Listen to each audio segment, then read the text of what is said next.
Assalamualaikum warahmatullahi wabarakatuh. Bismillah. Allahumma salli ala Sayyidina Muhammad wa ala alihi wa sahbihi wa man tabi'a hudah.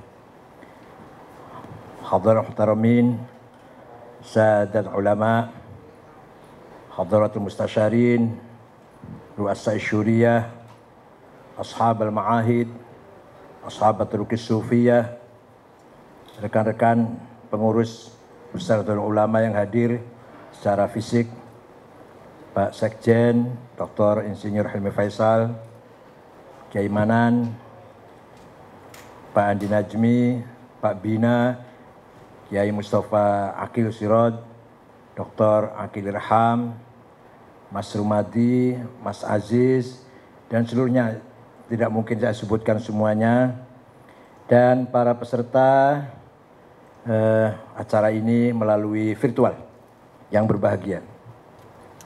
Sungguh merupakan saat yang sangat membahagiakan saya dan mengharukan sekaligus ketika buku ini kita bicarakan, kita diskusikan, bukan berarti hanya minta pujian atau sanjungan, justru yang lebih saya tunggu, saya nanti-nantikan adalah kritik, saran, masukan, naqd, dan silakan atensi, kritik, meluruskan kalau ada yang salah. Saya tunggu semuanya dari semua pihak. Ketika saya masih di Lirboyo, saya masih sebagai santri yang santri kitab kuning lah. Alhamdulillah, Alfiyah hatam, begitu pula lebih dari Alfiyah Mughnil Labib, Usul Fiqh Latiful Syarat hatam, lebih dari itu Ghayatul Usul, Fathul Mu'in hatam, lebih dari itu Fathul Wahab, ilmu mantik hatam, lebih dari itu ada lagi Du'al Mubham, dan Balaghah, bukan hanya Baiquniyah tapi Uqudul Juman. Semuanya ngaji pada Hadratus Syekh Almarhum Al-Maghfurlah Ki Haji Mahrus Ali. Itu merupakan bekal alat pertama. Tapi sama sekali tidak ngerti untuk apa alat itu. Kemudian saya pindah ke Krapyak sambil kuliah di Fakultas Adab IAIN Jogja, ngaji dengan Kiai Ali Maksum. Disitulah Kiai Ali Maksum membuka wawasan saya bahwa alat yang sudah kamu kuasai itu untuk ini, untuk membaca kitab-kitab induk atau yang harus dibaca, sehingga kamu mempunyai visi misi, bukan hanya pembaca tapi juga punya ide, punya gagasan, punya misi ke depan. Kiai Ali Maksum mempunyai kitab yang sangat banyak, antara lain yang paling masih saya ingat, yang saya baca, Fajrul Islam, karang Ahmad Amin, Duhal Islam, Zurul Islam. Itu milik Kiai Ali Maksum pribadi, malah saya kalau membaca rebutan dengan Pak Masdar, berebut duluan bukunya itu. Dengan Pak Masdar dan Pak Asad almarhum, Asad Ali ya. Ali Asad, bukan Asad, Ali Asad ya. Nah, itu masih belum matang betul saya. Begitu pindah ke Ummul Qura di Mekah, di sana saya menimba ilmu dari ulama dari Al-Azhar, karena Fakultas Suluddin hampir 99% dosennya dari Al-Azhar. Ada dari Syria 1-2, ada dari Jordan, ada dari Irak.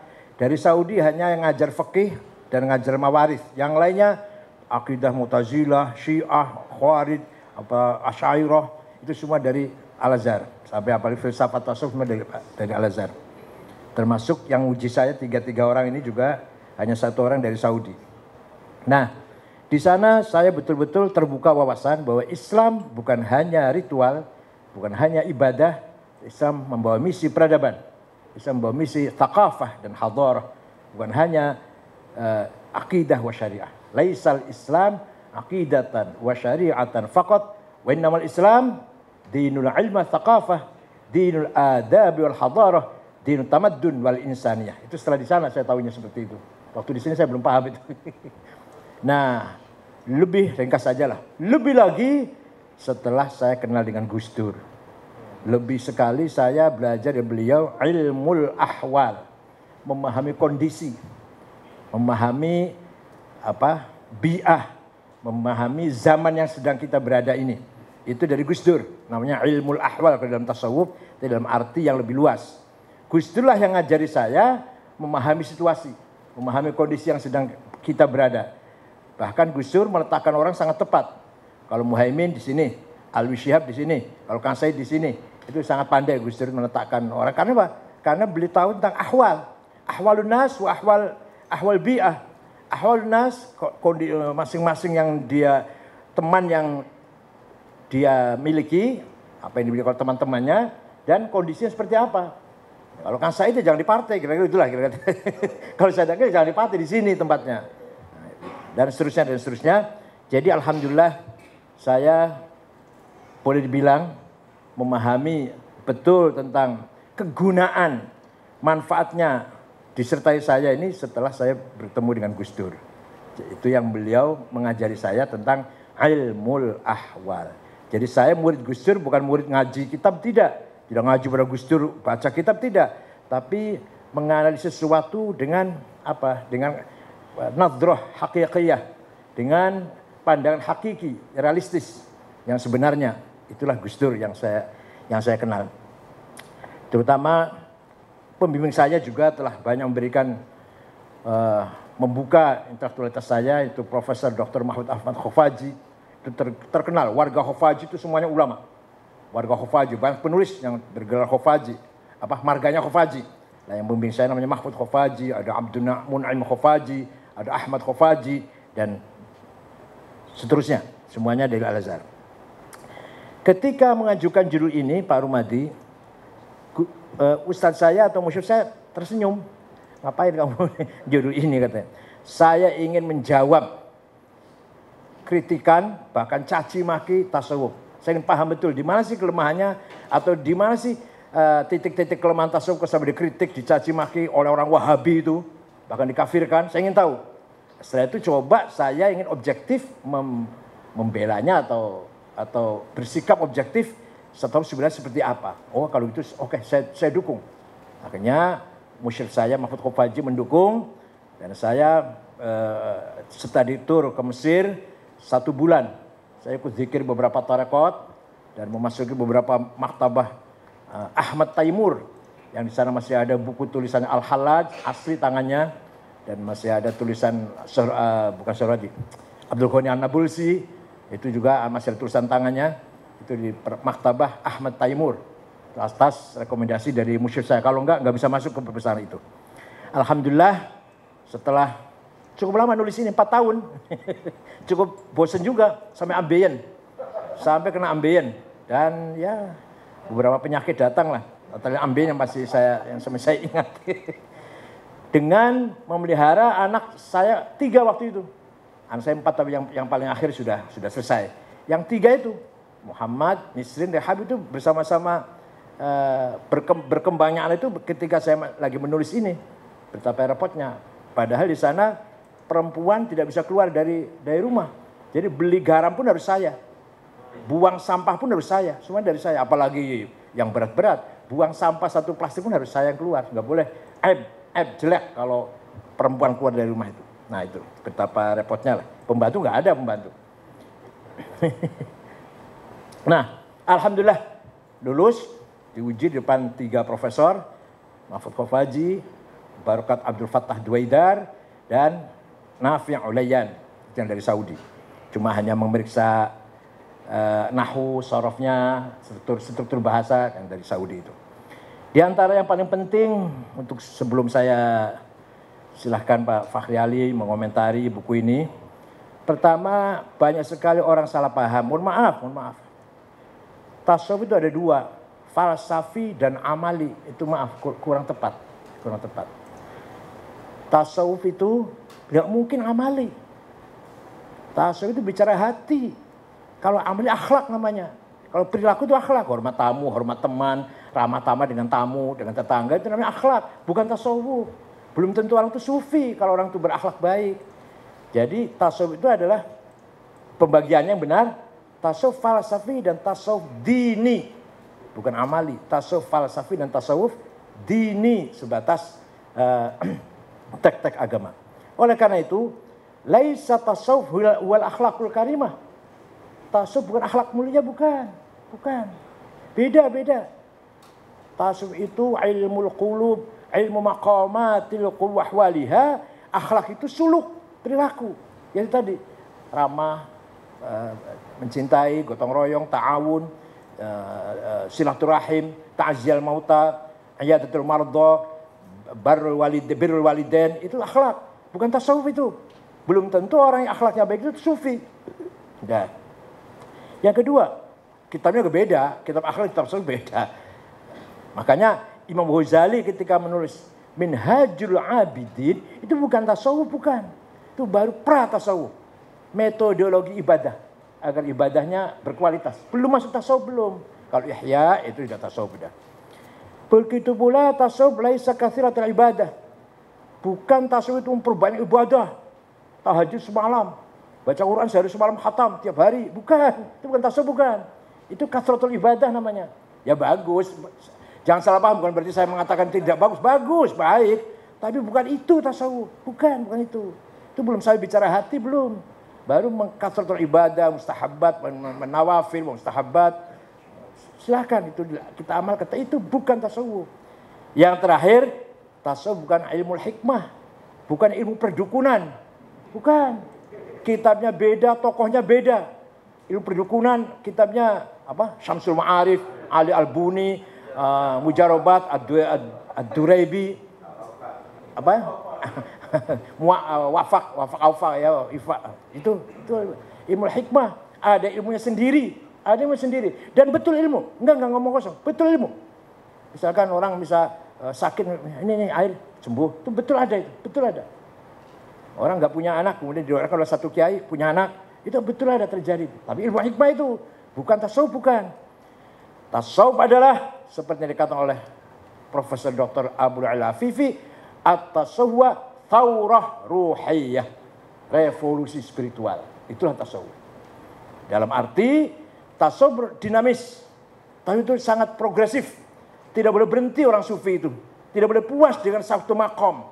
Harus terus setelah mencapai makom pertama, makom kedua, sampai kalau Imam Ghazali 14. Kalau Imam Abdul Qadir Al-Jilani 40 makom itu. Makanya Joko Tingkir melawan 40 bajul. Itu artinya melalui 40 makom. Itu rekodnya Qadiriyah itu, berguru pada Syekh Abdul Qutbuddin yang kuburannya di atas Gunung Dieng. Pak Afrili ahli sejarah tahu kan? Nah itu. Nah, merupakan revolusi spiritual dalam arti bagaimana kita memahami hubungan antara Allah dan alam sampai nanti pada kesimpulan bahwa semua yang ada ini adalah tidak lain hanyalah tajalli dari wujud yang mutlak. Alam semesta ini terutama manusia, wabil khusus manusia, merupakan tajalli, manifestasi dari wujuduhul mutlak, al-mujarrad, anisimul idhafat, the absolute one existence without relation. Allah, hanya Allah yang wujud mutlak itu. Kita ini semua adalah tajallinya. Ayo kita renungkan sebentar. Kalau kita merenung sebentar. Kita ini siapa? Kok ada ya? Alam, ada gunung, ada laut, ada langit, ada matahari. Siapa itu? Apa itu? Kok ada matahari? Kok ada langit? Kok ada gunung, ada laut? Kok ada saya? Kok ada manusia? Apa ini? Coba direnungkan sebentar. Jawabannya paling akhir, itu semua tajalliyatillah, tajalliyati dzatillah, manifestasi dari zat Allah yang mutlak. Karena yang mutlak nggak bisa kelihatan, bagilah manifestasinya. Ini manifestasi wujudnya Allah yang mutlak itu, yang tanpa awal tanpa akhir, yang tanpa ujung tanpa huwal awal wal akhir, huwal zahir wal batin. Itu ya ini kita tajalnya ini manifestasi bukti bahwa Allah itu ada, ya kita ini bahwa Allah itu wujud. Maka wujud cuma satu, wujudullah. Kita ini maujudat yang diadakan. Kalau wujud hanya Allah yang wujud itu. Kita ini maujudat. Hitungan hanya satu. Ini satu, ini satu, ini satu, ini satu, ini satu, ini satu. Lah kok 1, 2, 10, 20 yang dihitung. Ma'dudat. Adad wahid. Tapi yang banyak adalah ma'dudat. Wujud satu. Yang banyak maujudat. Nah, kalau orang sudah sampai ke situ, saya udah sadar, saya tajallinya Allah. Wah sudah, la khaufun alaihim walahum yahzanun. Gak pernah sedih, gak pernah cemas. La yakhafuna laumata laim, enggak gubris, enggak apa gubris apa? Enggak peduli dengan orang yang mencaci maki, bully, Satu lagi, likaila ta'sau ala ma fatakum wa la tafrahu bima atakum. Disanjung, tidak sombong, dicaci maki, tidak minder. Kalau sudah sampai sadar, saya ini adalah tajalli min tajalliyatillah. Begitu yang lain juga tajalli min tajalliyatillah. Oleh karena itu, asma Allah yang 99 itu kebanyakan beroposan. Al-Zahir, Al-Batin, Al-Awwal, Al-Akhir, Al-Dhal, Al-Hadi, Al-Dhal, Al-Basit, Al-Qabid. Jadi apa? Artinya apa? Semua yang wujud ini tidak keluar dari asma Allah. Nggak bisa keluar dari asma Allah. Apa Allah hanya menciptakan burung merak, burung perkutut, ikan arwana, ikan koi saja? Apa yang menciptakan cacing dan kecoak siapa? Apa Allah hanya menciptakan Nabi Muhammad, Nabi Musa saja? Yang menciptakan Fir'aun dan Abu Jahal siapa? Apa Allah menciptakan yang putih, yang langsing, yang cantik? Yang menciptakan yang asmar siapa? Baik, jelek, hak atau batil itu bahasa agama. Hak dan batil bahasa agama, baik, jelek bahasa akhlak, bahasa etika. Bahasa hakikat semuanya baik. Laisa fil imkan abda'a mimma kan. Tidak ada di alam semesta ini yang lebih sempurna dari yang ada ini. Yang ada sudah paling sempurna. Ada Muhammad, ada Abu Jahal, ada Musa, ada Fir'aun, ada Namrud, ada Ibrahim, ada Namrud. Itu yang paling sempurna sudah. Ada hidung mancung, mohon maaf, ada dubur, mohon maaf. Ada mata indah, ada pipi yang cantik, ada dubur yang yang menurut kita dilihat gak pantas. Tapi kacamata Allah, nadra haqiqiyah, nadra minal mala'il a'la, semuanya baik. Dan semuanya menunjukkan kesempurnaan Allah. Oleh karena itu kalau sudah seperti ini, la yakhafuna laumata laim, la khaufun la khaufun alim wala hum yahzanun likai la ta'sau ala ma fata wala tafru bima atakum. Sedikit tentang isi dari buku ini. Pertama yang berbicara tentang maqamat Dzunun al-Misri, wafat tahun 245. Kemudian diteruskan begitu beliau bicara ma'rifat, diteruskan oleh Ibu Al-Bustami bicara ma'rifat dan fana. Tapi mulai syatohat juga, masih belum ilmiah tapi masih syatohat. Diteruskan oleh Al-Hallaj bicara fana dan hulul, udah mulai ada filsafatnya, udah mulai ilmiah, udah mulai runtut bahasanya. Kemudian diteruskan oleh Imam Abul Qasim Al-Junaidi Al-Baghdadi bicara tentang tauhid yang sangat luar biasa. Sangat-sangat luar biasa. Setahu saya tentang tadi pengembaraan manusia mencari kebenaran, tidak ada seperti logikanya Imam Abul Qasim Junaidi. Enggak Yunani, enggak Romawi, enggak Persia, enggak Mesir. Artinya enggak Yunani kuno, enggak Mesir kuno, enggak Persia. Abul Qasim Junaidi dalam pengembaraan mencari tauhid luar biasa. Silakan baca nanti. Itu Abul Qasim Junaidi Al-Baghdadi. Bahkan beliau mengatakan as-sufi kalma'i la launalah launuhu launu inaih was-sufi ibnu waqti. Sufi itu enggak punya warna seperti air, warnanya tergantung tempatnya. Tempatnya merah, kelihatan merah, tempatnya biru, kelihatan biru, dan hijau. Artinya apa? Sufi itu dinamis dan bisa memahami segala sesuatu. Itu seperti air, nggak punya warna tertentu. Dan Sufi adalah ibnu waqti. Sufi adalah anak zamannya yang nanti akan dibahas secara lebih mendalam oleh Pak Fakhri, ngambil dari Imam Abul Qasim Al-Junaidi Al-Baghdadi. Itu tauhid. Lebih mendalam lagi, sebenarnya bukan lebih mendalam. Diteruskan oleh Suhrawardi Al-Maktul. Bukan Suhrawardi yang punya Al-Ma'arif, bukan. Ada lagi Suhrawardi yang Al-Maktul yang dieksekusi oleh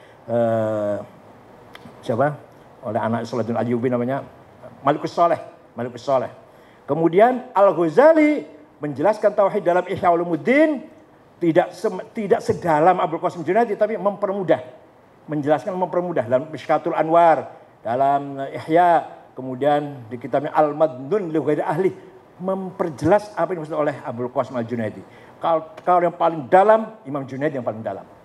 Nah, puncaknya nanti setelah sampai kepada Asy-Syekhul Akbar, Al-Kibritul Ahmar, Khatamul Auliya, Ibnu Muhammad Ibnu Arabi, itulah sempurnanya jenjang tasawuf. Ketika beliau mengatakan wahdatul wujud, all in God. Bukan God in all, all in God. Semuanya adalah di dalam wujud Allah. Wujud semuanya ini di dalam wujudnya Allah. Karena kita ini hanya manifestasinya, kira-kira gitulah. Ya nggak bisa diterangkan secara sekarang saya terangkan paham, nggak bisa. Saya aja bisa paham begini 2 tahun. Gampangannya gini, ringkas saja. Waktu itu mohon maaf, saya ngajar ini, Pak Harun Nasution ngintip dari jendela. Waktu itu paskanya masih gedung lama itu. Begitu selesai saya dipanggil, semua bimbingan saya 8 orang tasawuf ambil panggil semua. Jadi Pak Nur Ali dari Jambi, Sumanta dari Cirebon itu pindahan dari Pak Harun Nasution tuh, pindah ke bimbingan saya. Saya nggak bisa menjelaskan katanya. Saya paham tapi nggak bisa menjelaskan pada mahasiswa. Ente ini enak sekali. Gini saja, gampang. Allah sebagai zat yang mutlak tadi absolut, hanya sendirian. Tidak mengenal dirinya sendiri, nggak mengenal. Dengan dirinya sendiri tidak tahu Allah waktu itu. Tapi waktu itu bukan berarti waktu betul loh. Ini ketika saya menceritakan saja. Ada waktu, ada kemudian, ada seterusnya. Ini ketika saya menceritakan. Hakikatnya di sana nggak ada kemudian, nggak ada waktu itu. Allah az-zatul mutlaqah, al-mujarradah, an nisbil idhafat, the absolute one existence without relation, itulah hadratil ahadiyah. Hadrah yang maha tunggal. Dengan dirinya sendiri pun nggak tahu, cuma satu. Kemudian dia ingin tahu, siapa saya ini? Langsung ada dua. Yang melihat dan yang dilihat, yang tahu dan yang diketahui. Setelah dia tahu, oh ternyata saya ini Ar-Rahman, Rahimul Malikul Quddus, Salamul Mu'minul Muhaiminul Al-Jabbarul Mutakabbir, Al-Khaliqul Barul Musul Ghafarul Qahhar Wahhabur Razzaqul Fatur Alimul Qabidul Basit, Al-Khafidul Rafi'ul Izzul Mudhil Samil Asir, Al-Hakamul Adul Latiful Khabir, Halimul Adil Ghafur Syakur, Alil Kabir Hafidul Muqidul Hasibul Jalil, dan surah Asmaul Husna itu. Oh saya ini Khaliq, pencipta. Oh saya ini Alim yang maha mengetahui. Oh saya ini Qadir yang berkuasa. Dan setelah tahu saya Qadir, saya Khaliq, mana makhluknya? Tidak sekali-kali bernama Khaliq harus ada makhluknya. Enggak sekali namanya Alim harus ada maklum objek yang diketahuinya. Begitu ada Khaliq langsung ada makhluk. Begitu ada Alim makdurnya ada. Begitu ada Razik marzuknya ada. Yang direzeki ada. Maka wujudlah semua dalam entitas-entitas laten. Atau bahasanya antabita ya. Antabita itu bahasa apa itu? Antabita. Atau al-a'yanus tabitah, alam arwah. Kalau kata mubalik gitu, kalau balik gampang membalikan. Kalau balik bahasa gampangan. Semua yang wujud ini makhluk, relasinya Asmaul Husna tadi jadi satu. Ketika masih entitas laten. Laten itu apa? Ats-tsubut bainal wujud wal adam. Dikatakan ada belum ada, dikatakan belum ada sudah ada. Mereka itulah yang jawab bala syahidna. Ketika Allah tanya alastu bi rabbikum, jawab bala syahidna, itu ketika masih a'yanus tabitah, masih entitas laten. Nah, dari entitas laten ini mau turun ke alam materi tajalli melalui nuqtah markaziyah, point center. Apa itu? Nur Muhammad. Kalau Kristen the Logos, kalau Yunani the Nous, kalau kita Islam Nur Muhammad. Semua yang ada ini mau wujud tajalli menjadi materi, menjadi nyata ini melalui Nur Muhammad. Makanya laula kama khalaqtul aflak. Dari Nur Muhammad itulah proses tiga proses. Tajalliyat, manifestasi, tanazzulat, degradasi, ta'ayyunat, identifikasi. Jadilah kita ini semua dan alam semesta ini. Kesimpulannya wujud itu cuma satu. Yang banyak adalah maujudat min tajalliyatillah. Kira-kira itu ringkasnya lah. Kalau tadi nggak mungkin paham sekarang, saya paham di 2 tahun. Kamu sekarang nggak bisa terus paham nggak? Nah ada yang salah sedikit, salahnya agak fatal. Di halaman 270 agak fatal itu. Apa? Ditanyakan ya. Nah itu fahuwa haqqun masyhud fi khalqin mutawahhim. Esensi sang hamba salah. Esensi Allah ada esensi yang hak, yang dipersaksikan dalam diri makhluk. Jadi gini, maksudnya gini. Jadi esensi Allah ya, jangan esensi hamba. Esensi yang sang hamba salah. Esensi Allah adalah esensi yang hak yang dipersaksikan dalam diri makhluk, yang diimajinasikan atau dihayalkan. Gini, kalau kita lihat semua ini tajalli Allah, ini tajalli Allah, ini tajalli Allah, ini tajalli Allah, ini tajalli Allah. Yang namanya Mustafa mana? Yang namanya Kimanan mana? Maka Allah itu nyata, keimanan, imajinasi. Wujud Allah itu nyata. Wujudnya keimanan, wujudnya Kiai Mustafa, imajiner, imajinasi. Sampai segitu. Kalau sudah sampai kepada tajalli. Ya nggak paham sekarang, saya yakin nggak paham ya. Gitu lah. Jadi itu salah itu. Jadi kalau sudah sampai ke tajalli, yang kelihatan mata ini Allah, makhluk mutawahim, imajinasi makhluk itu. Karena semua tajalnya Allah, semua tajalnya Allah, tajalnya Allah, tajalnya Allah. Dan terus yang namanya Pak Bina mana? Yang namanya Pak Agil Irham, namanya Pak Andi mana? Mutawahim, khayalan itu. Yang hakiki Allah sebenarnya. Kira-kira itu, saya tunggu kritik, saran, masukan, atensi, dan seterusnya. Monggo dari dari Pak Fahri Ali, dari Prof. Kautsar Azhari, dari Gus Ali Masyuri. Syukron wa dumtum fil khairi barakati wan najah. Saya takut waktunya terlalu banyak. Wassalamualaikum warahmatullahi wabarakatuh. Waalaikumsalam warahmatullahi wabarakatuh.